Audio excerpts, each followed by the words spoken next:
hit that, and that no longer exists. So I'm actually taking a leaf out of your book here. I was pressuring myself for so long to have zero paper, zero notes, no nothing. Then like, you know what? Ritual and class are different.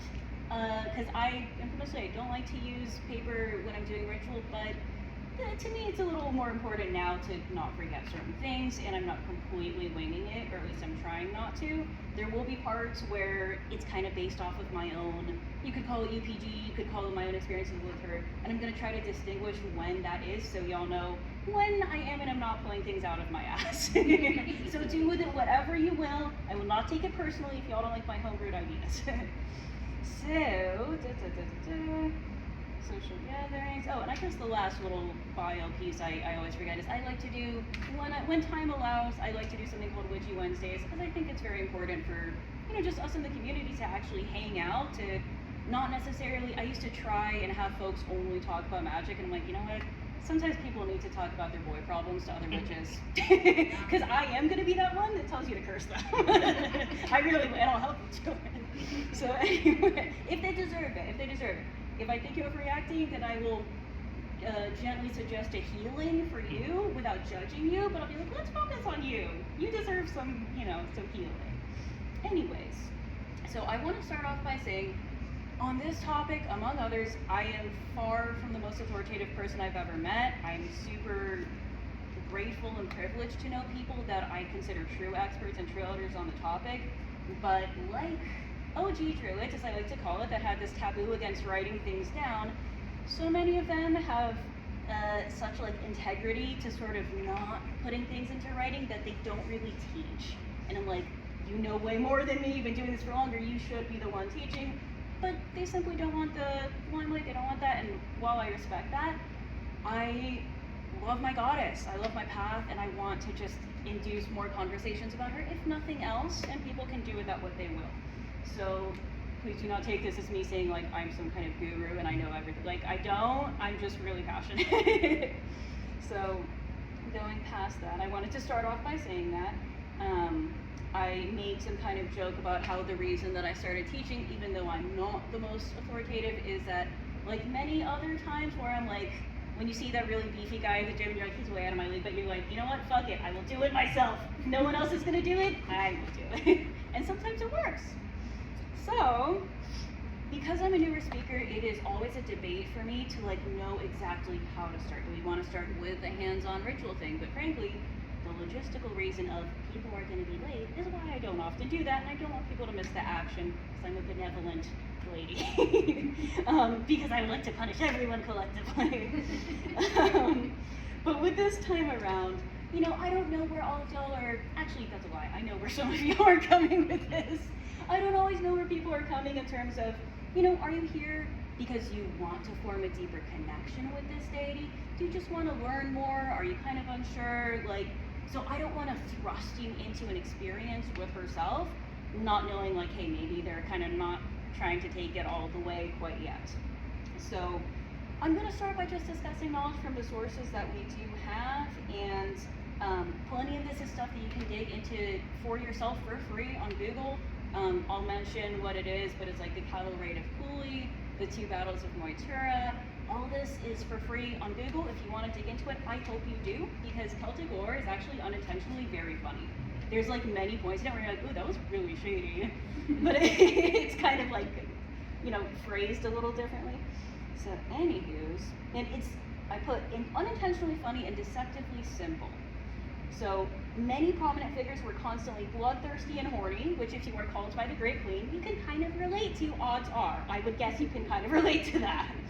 So I'm going to call her a few different things across this talk because, like so many of the gods across not just Irish and Celtic lore, but a lot of the, at least Indo-European pantheons in general, her name is actually a title. It means the Great Queen, the Raven Queen, the Phantom Queen, herself, mommies, things like that. I tend to swap them out because I think if nothing else, me personally, I would get tired of hearing the same thing all the time, especially at least when I was doming. I hated actually when people would call me mistress. I'm like, I'm not helping you cheat, like, I'm doing something else. Call me priestess, I like that. But I'm officially out of the game, ish. So we see the Morrigan in what is called the mythological cycle of Irish and Celtic mythology. Some people call that the cycle of the gods, and personally I like it when academics get really persnickety about like what something's called. I'm like, babe, 5 people care about this. I'm one of them, so I'm listening. But when I was doing my last little lore revisit before drafting this up, I was like, okay, let me dig back into what's the mythological cycle, like what goes into it, what do they call it? And there's this one guy, some professor, who's like, it's the cycle of the gods, it's not just mythology. And I was like, okay, buddy, okay. Anyways, so we see her in the Irish, it's called the Liber Gabala, which means either the Book of the Taking of Ireland or the Book of Invasions, because everything is fighting in something else. We see her in the first and second battles of Moytura, like I said, and the cattle raid of Cooley, which, like you already mentioned, is about, fighting over cows while naked and making power moves to your husband, mostly. Because sometimes you have to put him in his place. Sometimes you have to. There's no other choice. So, like I said, I'm not going to bore you terribly, I hope, by giving some kind of play-by-play of like every single time the Morrigan is so much as mentioned over the span of minutes. But we first see her referred to in the Liber Gabala as the daughter of Aaron Moss, who, it says that she's a she-farmer. And that's something I don't see mentioned a lot, probably because there's not much on Aaron Moss. There's not much on most of the gods, frankly. But I thought it was worth mentioning that she's the daughter of a, quote, she-farmer, because so often, and this is a point that I like to repeat, the Morrigan gets pigeonholed into being this, like, battle goddess and just this, like, bloodthirsty, spiteful, vengeful, blah, blah, blah. That's really not quite it. She's a goddess of sovereignty, and she is very much an earth goddess. The fact that she waters her crops with blood does not take away from the fact that she is still an earth goddess. So I think that she comes from a she-farmer, from someone who tends the earth, is very important to her makeup, to what she comes from. It was that she is born with her sisters Bav and Macha, who are, it's debated on if they're literal sisters or just different facets of the Morrigan. I'll leave that up to you. I think that's really whatever resonates with you. I tend to see them as facets of the same energy, personally. Where am I? But we really start to see the Morrigan come out in her full bloody glory in the first battle of Moytura, where you can only call it shock and awe, is her tactic. So I'm gonna quote a little verse here. It says, "It was then that Bav and Macha, her sisters, and the Morrigan went to the knoll of the taking of the hostages and to the hill of summoning of hosts at Tara, and sent forth magic showers of sorcery and compact clouds of mist and a furious rain of fire with a downpour of red blood from the air on the warriors' heads. And they allowed the fearful, their enemies obviously, neither rest nor stay for 3 days and nights." So, fun reading, action book, comic book type stuff. But I want you to think about like the function of what she's actually doing with that. Because you could say that the blood is the Morrigan's purest essence. When she's a herald of death and destruction as well as an earth goddess, she's pulling from the rivers of the other world to terrify you. And simply losing some sleep, I feel like sometimes when things are worded or very archaic, when we're reading older texts, it's easy to kind of miss out on the action and sexiness of what we're reading, because it's like, this is like old English, whatever. But anyone who's ever pulled an all-nighter knows there is a reason sleep deprivation is considered torture. It will drive you out of your fucking mind. Like anything past even a night, you're in some other territories that personally I don't want to revisit. So, blah, blah, blah. She isn't simply slaying them or killing them in battle. She's tearing them apart at the very seams of their sanity and probably making it so they want to kill themselves before she does it to them, which is something that repeats across her tactics, her antics, as it were. So, where am I? And I love looking at this. She's not going to explicitly pick up a sword against you, but she harnesses her psychological power to make you want to draw it on yourself. And how this particular battle ends is she ends up encircling the sort of enemies, combatants, whatever, with pillars of stone. It doesn't do anything else to them. They start drawing their swords on each other. It's game over. And I'm like, oh, mommy! So, in the second battle of Moytura, things heat up significantly. And this is where it goes from, all's fair in love and war. We had a war. Now it's a turn for a little love. Before the battle, Our Lady is bathing in a river. And another deity, the Dagda, comes upon her. And I will talk to you a little bit about who the Dagda is, as some of y'all know. But I just want to, I'm sure you guys have read enough mythology and seen enough movies to know when a male figure spies upon a goddess bathing, what does that usually lead to? Like, is that good for him? Like, yeah, I mean, what usually happens? Y'all know. Exactly, it's a death sentence. So, and we already know our lady here is not exactly afraid to defend herself. She's not afraid to make you suffer for your crimes. But the Dagda, his title, his name means the good god. And he shows much of his nature in his symbols. He dual wields a club and a cauldron. Now, the club, it said, can slaughter 9 men in one strike. And yet the cauldron, if you come to it, it says no one comes away from it unsatisfied. And that's not just hunger, that's on the deepest level, whatever it is that you need. He really is a healer. And there's a saying that he who cannot hex cannot heal. And there's a sort of element that the Dagda brings of he's true wholesomeness. He's not afraid to fight, but it's not what he's there for. He's still capable of it, though. So for the witch who find among us, I do want to just say it's not a stretch to imagine also that the cauldron, the chalice, this is also a vaginal symbol. So while the Morrigan is very, and I don't care about these labels, I operate outside of them, the Morrigan is quote unquote masculine in some way. Sometimes you see her with a spear or that statue right there, the phallus. The Dagda is walking around with the opposite. So there's an interesting, one of the elders that I speak to, Murtagh Ondoyle, he likes to say there's a contrasexual dynamic between the two of them that peters out into something kind of cool. So I'll stop distracting, that's a little bit of context. It's not remiss for me to say here that the Dagda has what I will call an actual dad bod, and by that I truly mean the fat pack. As respectfully as possible, we love to see it.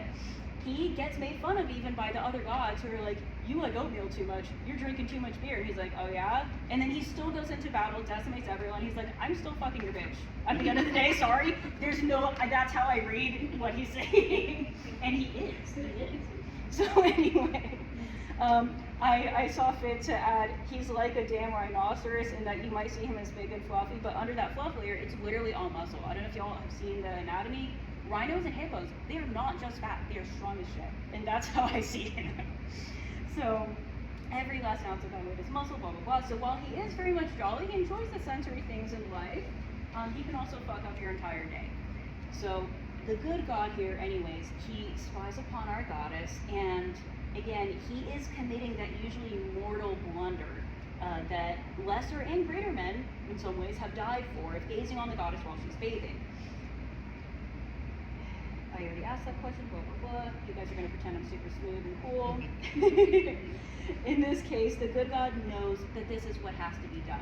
I see this not as arrogance, as we're going to juxtapose this with another story in a little bit.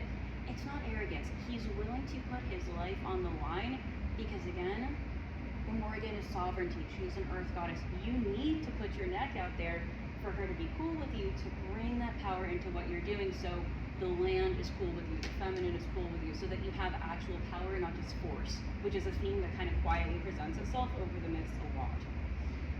Blah, blah, blah. Where am I? Yeah, so, me repeating myself, with a battle on the horizon, as in this story there is, primally marrying the land is the holiest act you can engage in. And that is not from some explicitly stated list of commandments, it's, if you're reading these texts with like a witchy eye, you get that theme repeats itself. So, some commenters are discussing the god tier, what I can only imagine, incredible primal sexy time that happened here. Some people describe it as kind of rapey, because he is coming at her out of nowhere, you know, she's not like inviting him in, and some simply call it laying together. But I'm gonna use just a hair of my own wild woman sense and say it was kind of neither. Sometimes things get fucking really actually primal, and that's how I see what happened. I don't see it as rapey, because frankly, as we've seen already, just a little bit of exposure to the myths, she can damn well defend herself. So if this man really wanted a death sentence, he would have gotten it. The degree to which we can view her as a woman and not just certain energy personified, she could have made his life a living hell. But instead, they're often described as husband and wife.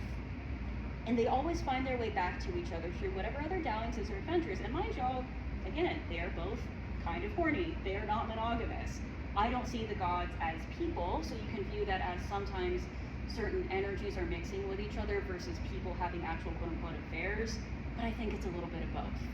So I think it's frankly, my read of it is that they had a scenario where as long as she's HBIC, which she is, as long as he goes home to her, she goes home to him, you can have a little fun. You can have a little here and there. And she certainly likes it, which we will get to that. But anyways, husband and wife, blah, blah, blah. So in this sacred marriage, was the dog that actually shrunk down and claiming kingship, especially for the benefit of his own people, and she could only respect that because it was coming from the right place, from the right God at the right time, for the right reasons. So you could call him aggressive, but he acknowledges that he needs her, he understands her value, and after the kind of wild sex that many of us are probably still chasing to this day, their pillow talk, her specifically, is discussing strategy and promising to call on druids to aid them in battle, which they absolutely do, and it's part of how the 12th of Day on, the community of gods, ends up winning. So I want to present that meeting with the Dagda and how they join forces really in counterpoint to a separate hero or god, I will leave that up to you to decide what you think, with the Morrigan. And this one is Cuchulainn.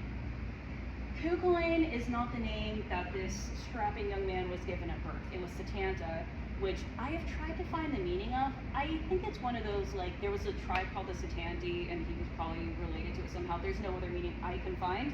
If I'm wrong, whatever people eventually watching this, please correct me. I know some of y'all love to do that.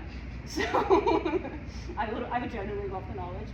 Anyways, when this young warrior called Setanta was still young enough to literally need his mom's permission to leave the house to go on adventures, even the greatest warriors have moms, this young lad was already strong enough to be able to take on dozens of other boys at the same time. And the Irish Lord is a real big fan of this theme. Like, they can't just say someone's good at fighting, they're like, he was fighting off 20 men at once. Which, I mean, why not, you know, why not? I wasn't there. So he already knows, or at least has the balls to guess for himself, that he's destined for battle, and he craves glory more than anything. So when he hears prophecies that promise glory, that promise fame, and renown as a warrior, he seizes the moment without bothering to hear the end of that particular prophecy. And y'all can already guess. It's sort of classic across the myths that certain warriors that burn a little too brightly, they might get famous, they might get very well known, but they will die prematurely. They will die before their time. Where are we?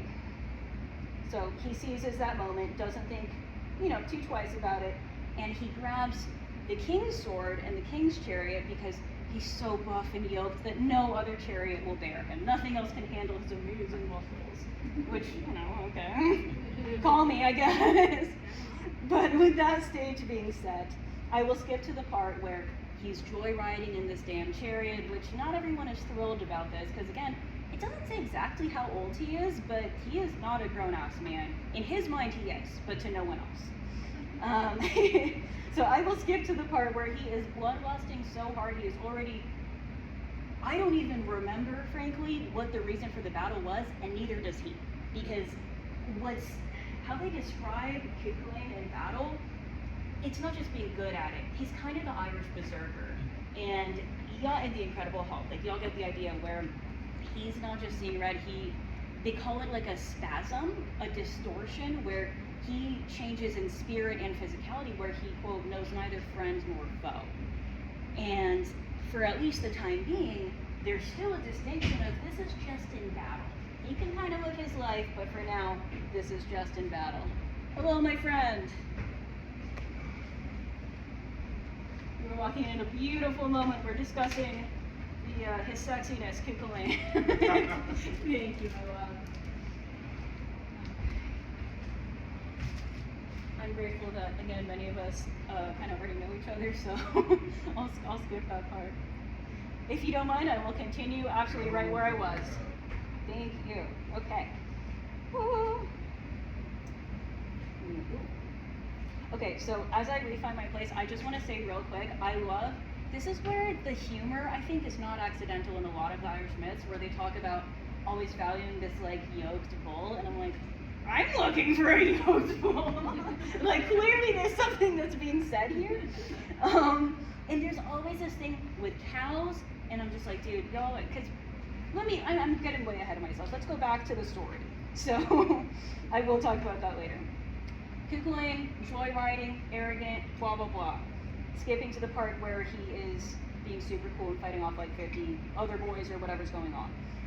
He works himself up. He is so deeply in his spasm and his distortion, he can't get himself out of it. And someone has the bright idea that the only thing that will get him out of it is naked women, dead ass. So someone calls not just random women, the king's wife, her and a couple of her ladies, because random peasant women are apparently not enough for this guy. They literally come out, flash their titties, and he's like, okay, and he sort of allows himself to be dragged off the field. But even that's not the end of it. Something else that I like to say, Irish mythology is deceptively simple. He's dragged off the field by sexual powers, which begs a deeper question that I will return to later, but I'll just think about that a little bit. Once they get him indoors, he's not ranting and raving and in battle mode, they throw him into what we would probably call an ice plunge. They throw him in an icy cauldron of his whole body. But at first, it's like lava. He is so fucking hot in every sense that it vaporizes. So they get another one. They throw him in. It's bubbling like a cauldron that's lit. It's been firing away all day. They do one last, you already know, in Druidry, numbers 3. In the last one, it's finally just like a nice, pleasant bath, and he's like, okay, I got blood, I got titties, I got a bath, and I'm chilling. I'm done. And they put a blue cloak with a silver brooch on him, and again, this is kind of one of those simple moments where you're like, yeah, correspondences, you don't need some list of explanation, you get it. Water, fire, you can put yourself out. So, blah, blah, blah, dunked into ice water. So, as Nietzsche said, beyond good and evil, I promise this is related, brave, unconcerned, mocking, and violent. Thus wisdom wants us. She is a woman and loves only a warrior. So if pagan vitality, if that kind of warrior spirit, that frenzy that we see in the Morrigan herself, if that is a flame, the Morrigan loves this semi-human demigod. It's a separate conversation what he actually is. Cuckooing, because as we just kind of went over, he is that living flame. The Coo, as I said, has been called a Celtic berserker, and he's really something of an Irish Achilles. Like many other entities in the Celtic lore, Cuchulainn is a title that actually means Hound of Cullen. And he's a born warrior that goes into what's called a distortion of spasm, as we said, a bloodlusted frenzy where he knows neither friend nor foe. And he becomes the ultimate beast of slaughter. So even in the day-to-day, the Coo is extremely ambitious. He's canonically huge and beefy. He's regarded as bright and beautiful, and he's also at the very least a demigod. Because if we look at his parentage, his father is the god Elu, the long-armed. His mother is one of these, in every culture you get some over-controlling, overbearing father kingly type who thinks, my daughter's beautiful, if I simply lock her away, what could go wrong? Aplenty. So in this case, Cuchulainn's mother was one of those unfortunate trapped in a castle types, and Lou was like, oh yeah, let me break into there. They have some more sacred sexy time, some god-tier sexy time, and what results from that is Satanta becomes Cuchulainn. So great idea to repress your urges, y'all. We love that. So anyways, I need to stop distracting myself.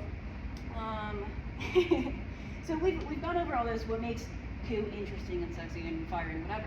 But the Morrigan, as y'all can imagine why, takes one look at that and she's like, oh yeah, you look like my next mistake. I can make the bad guys good for a weekend, baby, like let's go. But for more reasons than that. That bloodlust, that total frenzied trance in battle is precisely her domain. She looks at him and she sees sort of a version of herself. Like there's sort of her energy that's very much alive in him. But again, I want to say the difference is right now, his prowess is battle, his prowess is violence. There's no guarantee he's going anywhere. There's no guarantee he's going to become a man, frankly. So, and in one of these stories, just to add a little more fuel to the flame before we get into that, the Morrigan sees his existing bloodlust in action on the battlefield. She incites it even further to push him onward into victory because she likes him. When a goddess likes you, it's good for you. I'm actually skip that part because I've said that many times. Here, let's say it one more time for effect. The difference is what makes her the goddess she is. She takes that energy and harnesses it into real power, not force, but power. So, pop quiz: how many of us have known young, beefy, beautiful, jumped-up, violent hotheads who multiple women are vying for to be humble or the most appreciative guys in the world? Have any of us ever known that type to be like that? Yeah. You can try. You can try to make the bad guys good for a weekend. You might. But not very many. Not very many. So when Our Lady... They need a few miles on first. Precisely. And this is kind of the issue. She sees that potential. She's like, okay, maybe I caught you early enough.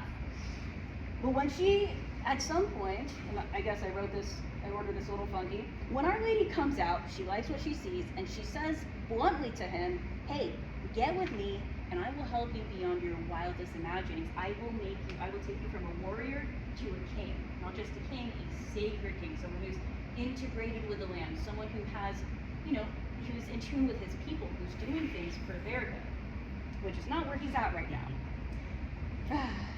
He has, at this point, not only no appreciation, but he has no frame of reference. And he has no sense of the depth of what she's offering and what she embodies.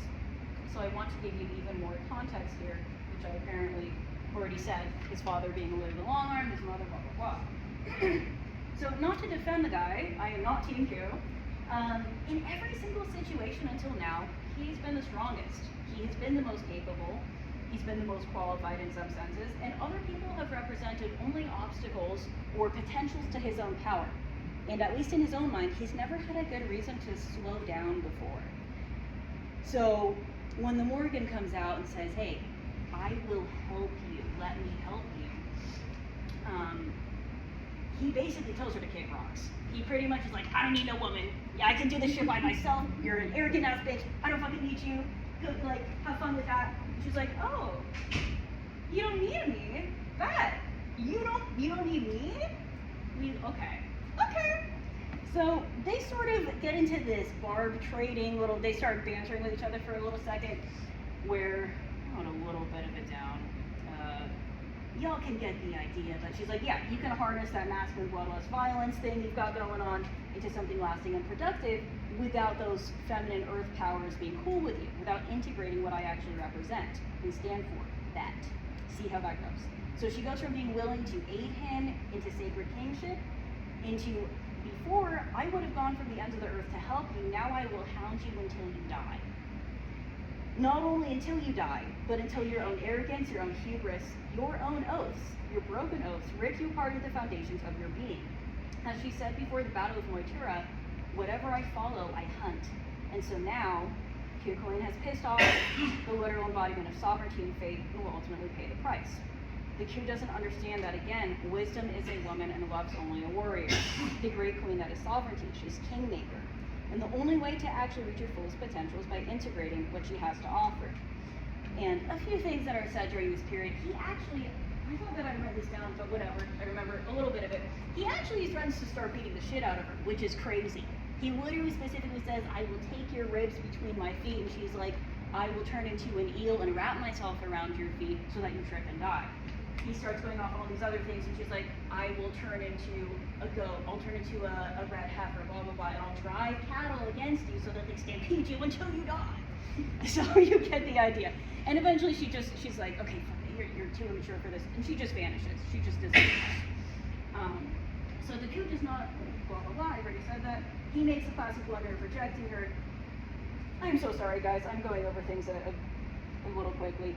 The one animal I forgot was that she will turn into a gray wolf and drive cattle, and then a red heifer, and the same thing, cattle. So, the last thing that Q says before she vanishes on him, the original ghoster, he says that he will never raise a pinky to help or heal her in any way. They continue throwing threats, blah, blah, blah.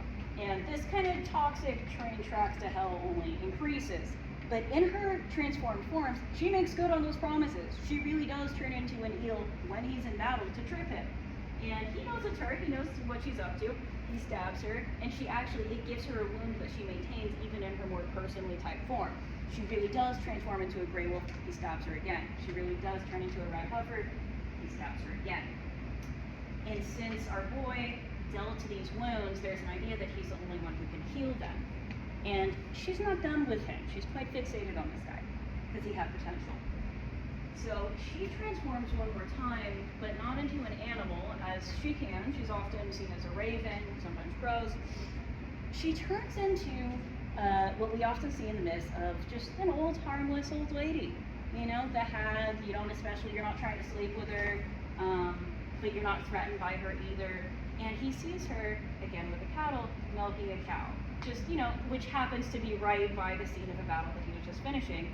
And he saunters over, like dying of thirst. He's like, please, just let me have a drink.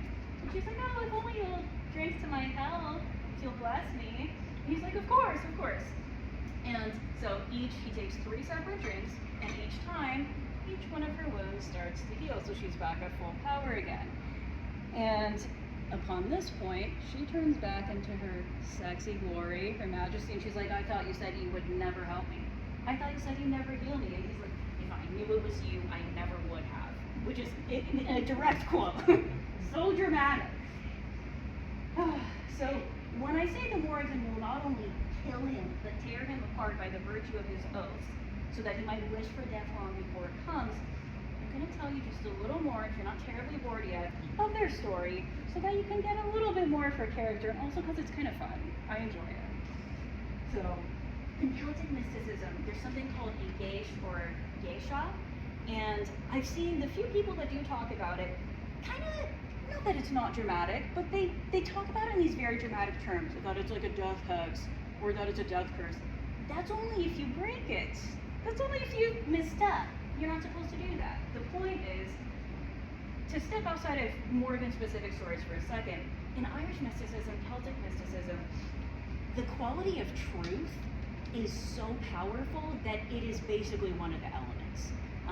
You have the realms of land, sea, and sky, but truth, capital T truth, is something that it relates to one of the few virtues. There's no commandments, there's no like sins or whatever, but we do have honor and we do have hospitality.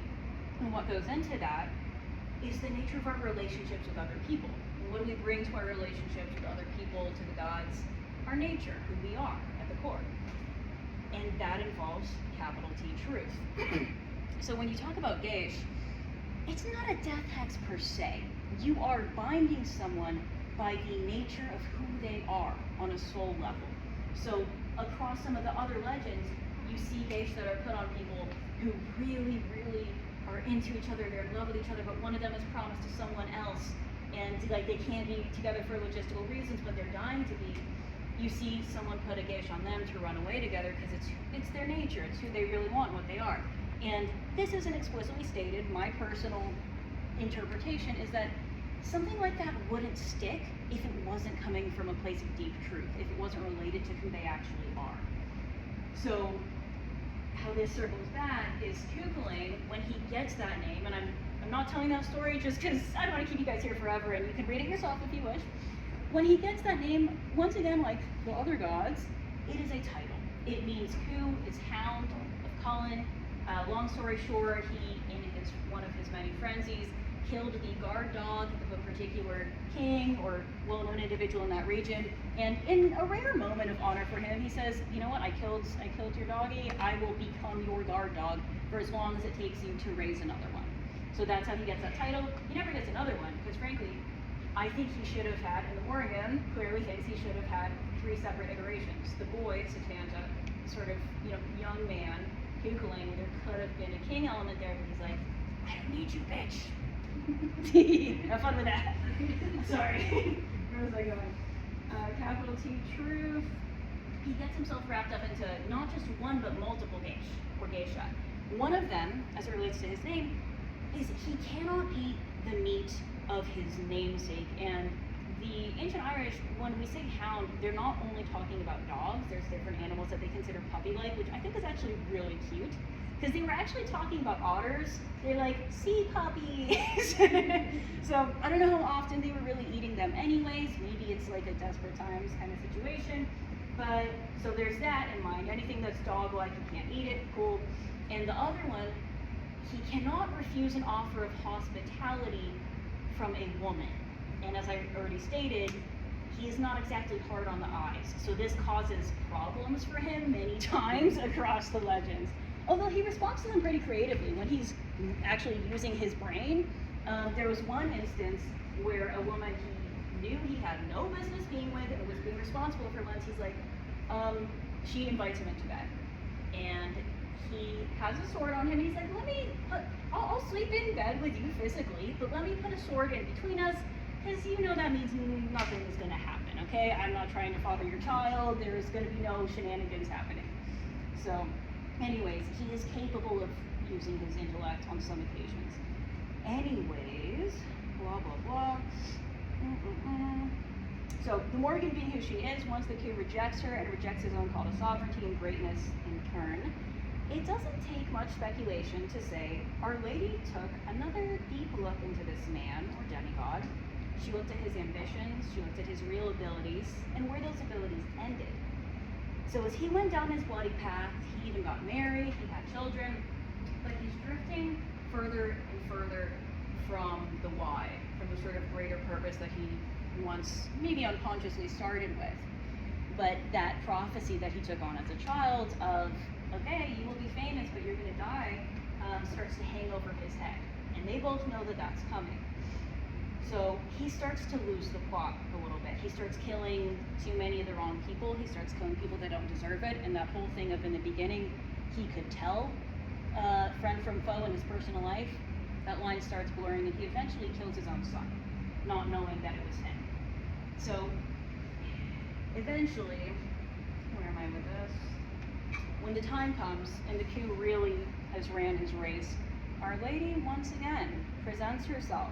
And I'm skipping around a little bit here, so read for yourself. She presents herself again in one of her not sexiest, not the most pleasant forms, into that of the wizened hag once more.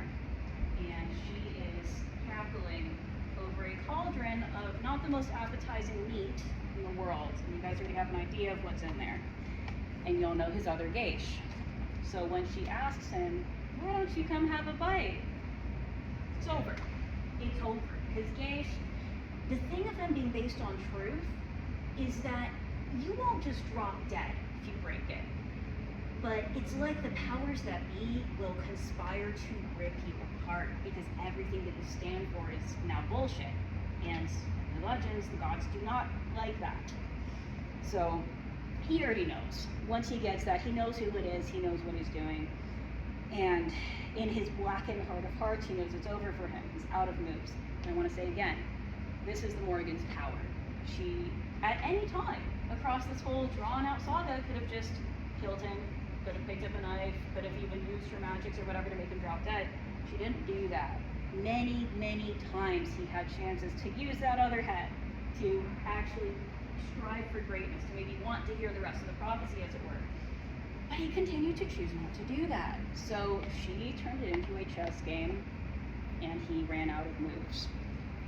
You can guess how the story ends, but I want to share, and I want to spoil it for you, because there's kind of a darkly beautiful twist of the knife at the very end of their tale. So when he is finally killed, in the last moments of his life, he uses his own entrails to attach himself, to tie himself to one of the great standing stones. And the standing stones, for the record, I have one of them on my body, stand for sovereignty.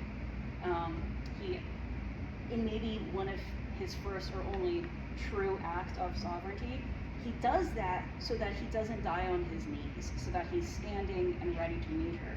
And as he finally passes, a raven lands on his shoulder, and their relationship is consummated with his death. So, do they ever have sex on this plane? No. But finally, once everything else is taken away, they are brought together. So, there's a lot of lessons there. Let's skip past this. There's somewhere in that story too, from what I recall, you've got a lot more people than I have, but if you want to talk about darkly romantic, one of the oaths she swears is that she will be there with Awen's death. Yes, she does. I skip around too much, but it is very much worth reading. There's all kinds of very, it gets under your skin, the detail to which she's hounding this man. So, and just with that same eye, reading all this as a pagan, as a witch, getting into the courting the Morrigan side of this, where I got that idea, we do that by looking at the invitations that she's actually challenging us with. Because she's not arbitrarily spiteful. She's not arbitrarily just out to get you. You can look at the lore and ask where some of our mythic friends failed, and for what reasons. The Morrigan can be, as she was in the beginning, she offered to help him, a very blunt goddess. And I might be arrogant enough to say that I think she prefers that whenever possible. She's not trying to just fuck you up for no reason. But if she gets the sense that words are not helping, and you aren't getting the idea the easy way, things can get very symbolic very quickly, so that you either learn through experience or at least provide her some entertainment.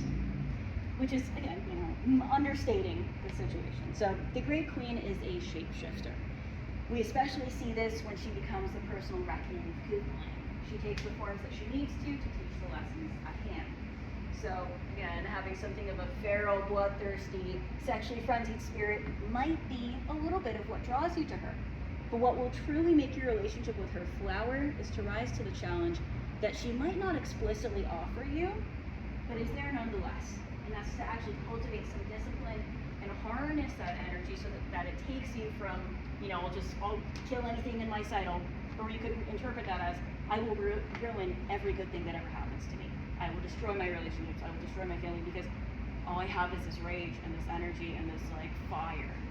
And I taught another class on fire. I love that element, it's powerful, but her challenge ultimately is light that fire under your own ass and crown yourself by putting it to good use. So, here we go.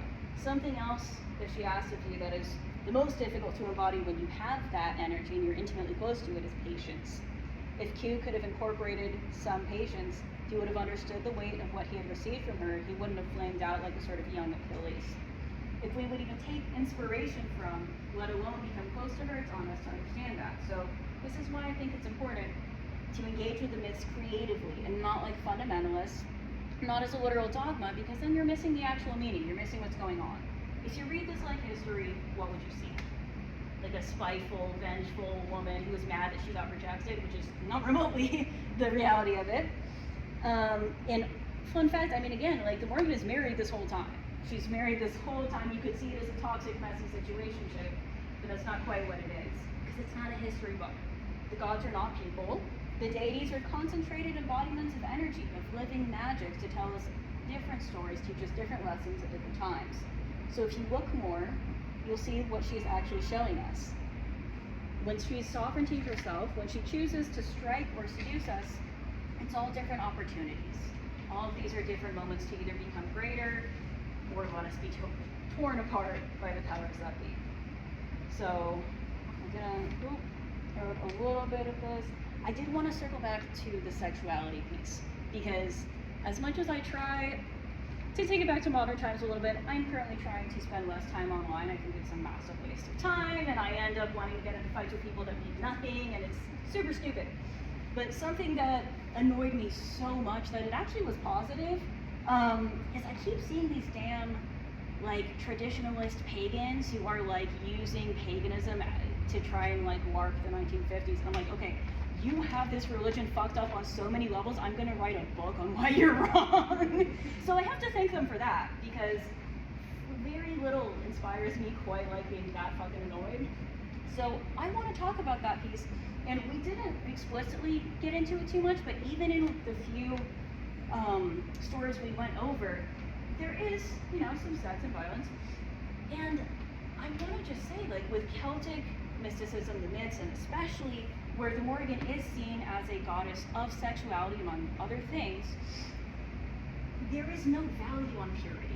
There is no value on abstinence. There is no value on being locked in your freaking out. Actually, every instance where someone is locked in a castle, they end up having sex with the gods. So how not to distract myself too much, in the Morrigan's tales, we view sexuality as not some evil, sinful, or immoral thing that's surrounded by abstinence and purity, or something that's only for marriage, or anything that determines a woman's or anyone else's virtue or worth. And at the same time, the sex we see in the myths is not mindless hedonism. We see sexuality as a route to divinity. We see sex as an integration of complementary forces, We see sex most of all as vitality and this burning human life force that drives us onward. So if you look at the wisdom of the Celtic cauldrons, which I've gone over in other classes, and I love encouraging people to read more about. I promise I will actually record that into a video at some point. I'm sorry, I'm really bad at that. It specifically says that one of the cauldrons, specifically the cauldron of motion, is turned by ordeal, by experience, by great sorrow, by great joy, and by going on pilgrimages. So at no point is that suggesting never have sex, never leave your house. Like, there is no precedent for that in any way, shape, or form. So it's not purity, but experience, ordeal, and journey, physically and otherwise, that grows us and lets us travel to meet inspiration itself, which, like truth, is a sacred capital letter idea. It's not a throwaway word.